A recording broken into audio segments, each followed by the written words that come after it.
2 dari 3 pelaku yang ditangkap telah ditetapkan sebagai tersangka dan 1 pelaku lainnya masih dalam proses penyelidikan.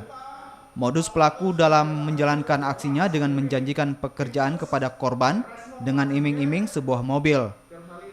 Pelaku kemudian menjerat korban dengan utang lalu dipaksa bekerja sebagai pelayan seks komersial.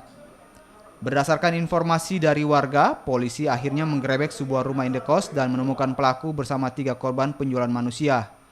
1 dari 3 korban adalah anak di bawah umur. Selain itu, polisi juga menyita sebuah handphone, buku tabungan, serta uang tunai hasil transaksi seks komersial.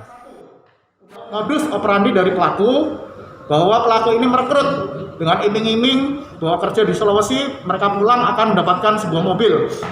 Akan tetapi begitu sampai di Bantaeng dan sudah bekerja kurang lebih 2 bulan, pelaku ini menjerat para korban berjumlah 3 orang ini dengan utang, yaitu dengan cara mentransfer uang sejumlah uang kepada keluarga korban di Jawa, dan yang kedua membelikan para korban ini handphone.